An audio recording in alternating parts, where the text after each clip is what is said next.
wabarakatuh. Halo semuanya, pada video pembelajaran kali ini kita akan membahas tentang hukum-hukum dasar kimia dan perhitungan kimia. Langsung saja kita diskusikan bersama-sama. Hukum dasar kimia.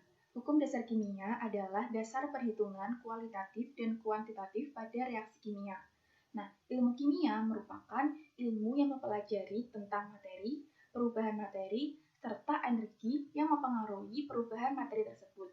Materi dalam reaksi kimia ini adalah atom, molekul, molekul, dan senyawa.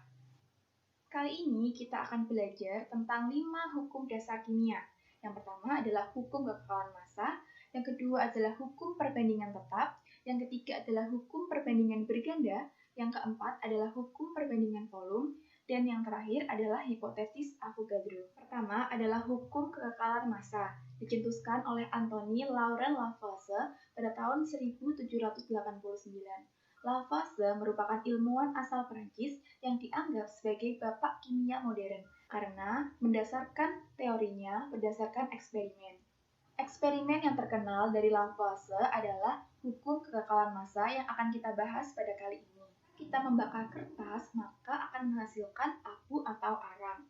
Nah, saat kita menimbang abu tersebut, pasti kita berpikir bahwa massa abu tersebut kurang dari massa kertasnya.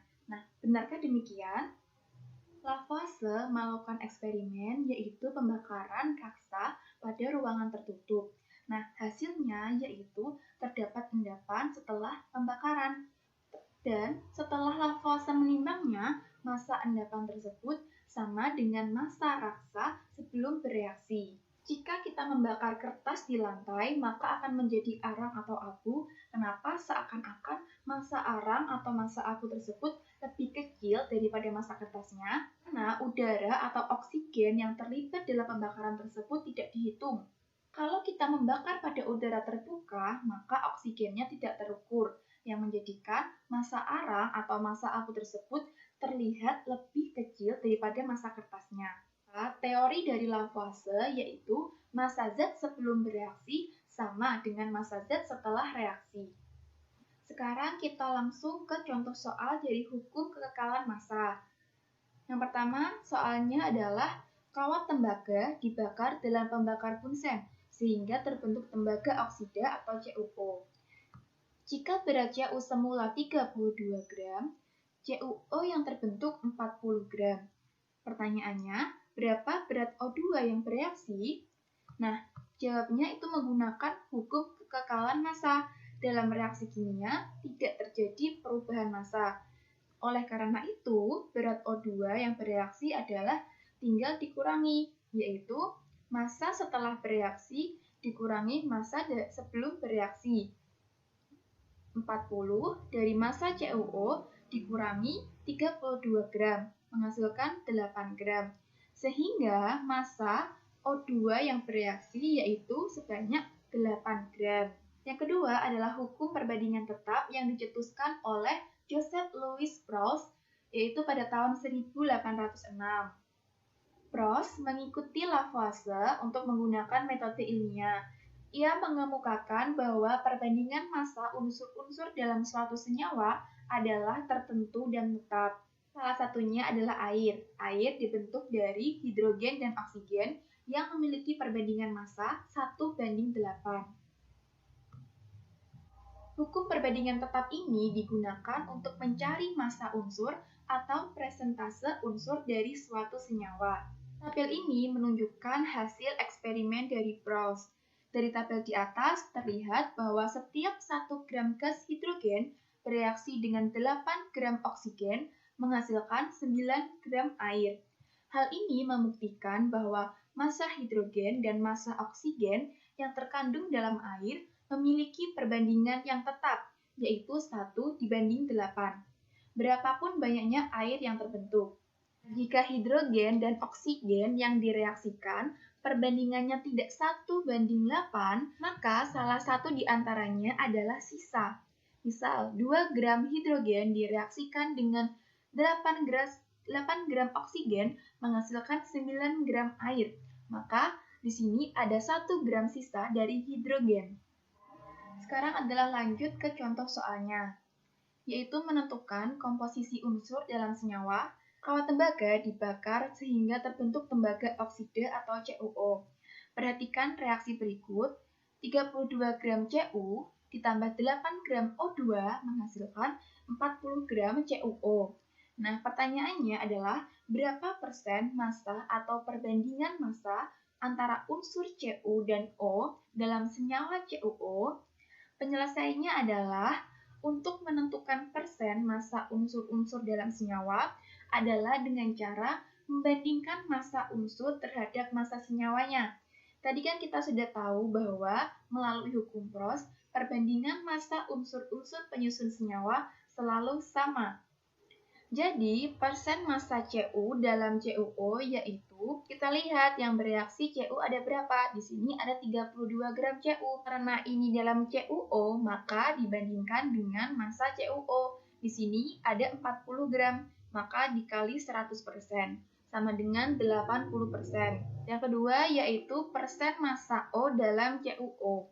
Yang bereaksi yaitu 8 gram per 40 gram dari hasilnya, maka dikali 100% menghasilkan 20%. Massa Cu dibanding massa O yaitu 80% banding 20%. Jadi, perbandingan massa unsur Cu banding O yaitu 4 banding 1. Yang ketiga adalah hukum perbandingan berganda. Dikemukakan oleh John Dalton, yaitu ilmuwan dari Inggris pada tahun 1803. Ia mengemukakan bahwa apabila dua unsur dapat membentuk lebih dari satu senyawa, massa salah satu unsur tersebut tetap atau sama, maka perbandingan massa-massa unsur yang lain dalam senyawa-senyawa tersebut merupakan bilangan bulat dan sederhana. Ini merupakan perbandingan nitrogen dan oksigen dalam senyawanya. Nitrogen dan oksigen dapat membentuk beberapa senyawa yang ada pada tabel.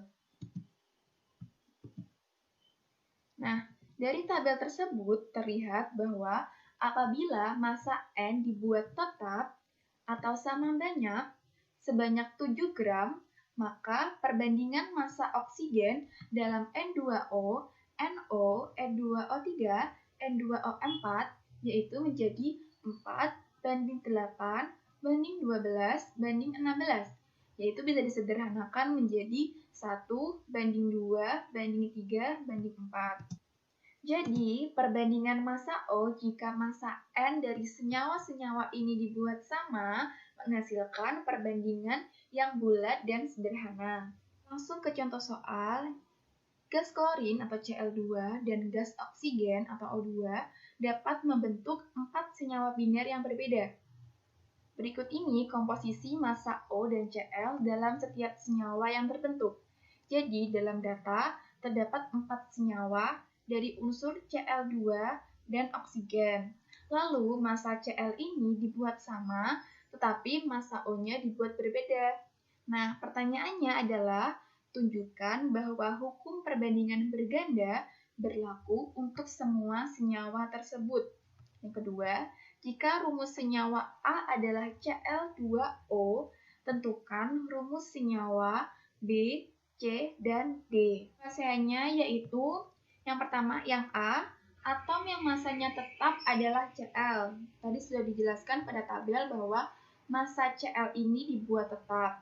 Nah, untuk mengetahui perbandingan massa setiap atom O, maka bagilah massa atom O yang terkecil, yaitu 0,2256 pada semua senyawa A sampai D. Massa O-nya dibagi dengan 0,2256, menghasilkan 1467. Maka perbandingan massa O dalam senyawa yaitu 1 banding 4 banding 6 banding 7. Selanjutnya adalah bagaimana rumus kimia dari senyawa B, C, dan D ketika senyawa A ini rumus kimianya adalah Cl2O. Kita lihat Cl2O, jumlah atom Cl-nya 2. Kita anggap senyawa B, C, dan D, jumlah atom Cl-nya itu 2. Maka menggunakan perbandingan pada soal sebelumnya, perbandingannya itu 1:4:6:7, maka rumus kimianya adalah senyawa B, jumlah atom Cl-nya itu 2, jumlah atom O-nya itu 4, maka Cl2O4. Senyawa C, jumlah atom Cl-nya itu 2, jumlah atom O-nya itu 6, maka rumus kimianya Cl2O6. Senyawa D, jumlah atom Cl-nya itu 2, jumlah atom O-nya itu 7, maka rumus kimianya adalah Cl2O7. Yang keempat adalah hukum perbandingan volume, dikemukakan oleh Joseph Louis G. Lussac dari Prancis pada tahun 1802. Jadi, G. Lussac ini melakukan eksperimen dari berbagai reaksi senyawa gas. Dalam eksperimennya, dia melakukan pada suhu di atas 100 derajat Celcius. Ia mereaksikan 2 volume gas hidrogen, 1 volume gas oksigen, dan menghasilkan 2 volume uap air. Sehingga perbandingan volume gas hidrogen dibanding oksigen dan uap air adalah 2:1:2. Nah, ini merupakan eksperimen G. Lussac. Jadi, dia mereaksikan 2 mili H2 ditambah 1 mili O2 dan menghasilkan 2 mili H2O. Dia juga mereaksikan 3 mili H2, 1,5 mili O2, menghasilkan 3 mili H2O. Maka G. Lussac memperoleh perbandingan H2 dibanding O2 dibanding H2O, volumenya yaitu 2:1:2. Sekarang kita melihat persamaan reaksi setara. Jadi H2O ditambah O2 menjadi H2O, persamaan reaksi setaranya yaitu 2H2 ditambah O2 menghasilkan 2H2O. Ternyata perbandingan koefisien dari persamaan reaksi setara ini 2:1:2, yaitu sama dengan perbandingan volume eksperimen dari G. Lussac, yaitu sama-sama 2:1:2. Maka ia menyimpulkan bahwa pada suhu dan tekanan yang sama, perbandingan volume gas-gas yang bereaksi dan hasil reaksi berbanding sebagai bilangan bulat. Maka dapat dikatakan bahwa perbandingan koefisien reaksi sama dengan perbandingan volume gas, yaitu dapat dirumuskan menjadi VA sama dengan KA per KB kali VB. Contoh soalnya yaitu yang pertama adalah contoh soal, yaitu ada amonia dibuat dari reaksi gas hidrogen dengan gas nitrogen menurut persamaan berikut, yaitu persamaannya 3H2 ditambah N2 menjadi 2NH3. Nah, pertanyaannya adalah jika 6 liter hidrogen bereaksi dengan nitrogen untuk membentuk amonia, hitunglah volume N2 yang bereaksi serta volume NH3 yang terbentuk jika pada kondisi temperatur dan tekanan yang sama. Sekarang penyelesaiannya. Ingat bahwa perbandingan koefisien sama dengan perbandingan volume. Maka bisa dilihat bahwa di sini perbandingan koefisiennya yaitu 3:1:2. Jadi, jika H2 itu 6 liter, maka volume N2 berarti perbandingan di sini kita lihat reaksinya. N2 koefisiennya 1, maka ditulis 1/3 dari H2 dikali 6 liter. Maka jawabannya adalah 2 liter. Volume dari NH3 sama dengan koefisien dari NH3 per koefisien dari H2, karena yang sudah diketahui ini volume H2. Maka dibagi volume H2 dikali 6 liter sama dengan 4 liter. Jadi volume N2 yang bereaksi adalah 2 liter dan volume NH3 yang terbentuk adalah 4 liter. Terakhir adalah hipotesis Avogadro yang dikemukakan oleh Amadeo Avogadro pada tahun 1811. Jadi, Avogadro ini melanjutkan eksperimen dari Gay-Lussac, yaitu mengaitkan antara perubahan volume dengan jumlah partikel. Jadi, Avogadro berpendapat bahwa suatu gas seperti hidrogen, oksigen, ataupun nitrogen yang bereaksi itu berupa molekul diatomik, bukan berupa molekul monoatomik. Lalu, eksperimen dari Gay-Lussac tersebut dituliskan oleh Avogadro sebagai berikut. Awalnya, Gay-Lussac berpendapat bahwa 2 volume gas hidrogen ditambah 1 volume gas oksigen menghasilkan 2 volume uap air. Lalu, Avogadro menambahkan bahwa 2 molekul hidrogen ditambah 1 molekul oksigen menghasilkan 2 molekul air. Berdasarkan penulisan tersebut, untuk membentuk 2 molekul air dibutuhkan 2 molekul hidrogen dengan 1 molekul oksigen. Maka, simpulan dari hipotesis Avogadro adalah pada suhu dan tekanan yang sama, perbandingan volume gas yang volumenya sama memiliki jumlah molekul yang sama pula. Jadi, karena perbandingan volume gas sama dengan perbandingan koefisien, maka hukum Avogadro ini dapat disimpulkan perbandingan koefisien reaksi sama dengan perbandingan jumlah molekul. Jadi, penerapan hipotesis Avogadro dalam perhitungan kimia yaitu Xa sama dengan Ka per Kb kali Xb. Xa merupakan jumlah molekul yang dicari, Ka merupakan koefisien yang dicari, Kb merupakan koefisien yang telah diketahui, Xb merupakan jumlah molekul yang telah diketahui. Soal untuk reaksi hipotesis Avogadro, yaitu ada reaksi N2 ditambah 3H2 menghasilkan 2NH3. Jika pada 1 liter gas N2 terdapat N molekul, hitunglah jumlah molekul H2 yang bereaksi dan jumlah molekul NH3 yang terbentuk jika reaksi berlangsung pada temperatur dan suhu yang sama. Nah, ingat bahwa perbandingan koefisien sama dengan perbandingan jumlah molekul.